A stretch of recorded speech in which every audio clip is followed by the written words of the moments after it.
Factorize 4x square minus 4y square. Sorry, 4x square minus 4xy plus y square. First நம்ம என்ன check பண்ணணும் அப்படின்னு பார்த்தோம்னா, இங்க first இருக்க term x square, இங்க square இருக்க termல வந்து that is a square term அப்படின்னு செக் பண்ணணும். அதுல பாத்தீங்கன்னா 4 is a square term. நம்ம தானே 2 square னு எழுதலாம்.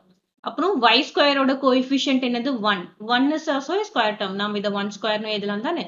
அப்போ இது ரெண்டும் ஸ்கொயர் டேர்ம் அப்படின்றதுனால நம்ம ஐடென்டிட்டி யூஸ் பண்ணி இதை சால்வ் பண்ணலாம். இப்போ நான் இதை எப்படி எழுதுறேன்னு பார்த்தீங்கன்னா 2 square X square minus 4xy இது 1 square y square னு எழுதலாம், or otherwise we can write it as y square. So this can be written as 2x the whole square.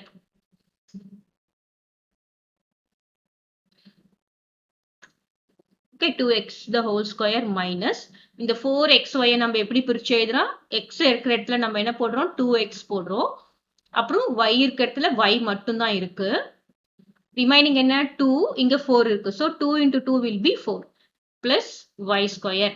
இப்போ இது எந்த ஃபார்மேட்ல இருக்கு அப்படின்னு பாத்தீங்கன்னா a square minus 2, this is a, this is b plus b square.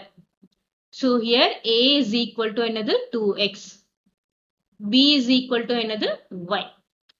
அப்போ இதோட formula என்ன அப்படின்னு பார்த்தோம்னா a minus b the whole square. So what is the answer?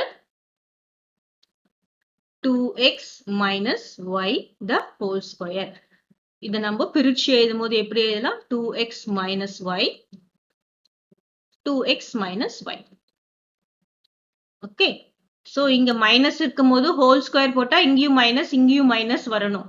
இது இல்லாம 2x the whole square minus y square, இதுக்கு நம்ம எப்படி எழுதுவோம் 2x plus y, 2x minus y.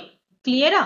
இந்த ஹோல் ஸ்கொயருக்கும் இந்த ஸ்கொயருக்கும் உங்களுக்கு வித்தியாசம் தெரியணும். இது என்ன ஐடென்டிட்டி யூஸ் பண்றோம் அப்படின்னு பார்த்தோம்னா this is a square minus b square identity. இது என்னது a minus b the whole square identity. இதுல கன்ஃபியூஸ் ஆக கூடாது. This is important. Clear? So this is our answer. Whole square இருந்தா மைனஸ் தான் ரெண்டு தடவையும் நம்ம எழுதுறோம், மைனஸ் ஒரு தடவை பிளஸ் ஒரு தடவை எழுதக்கூடாது.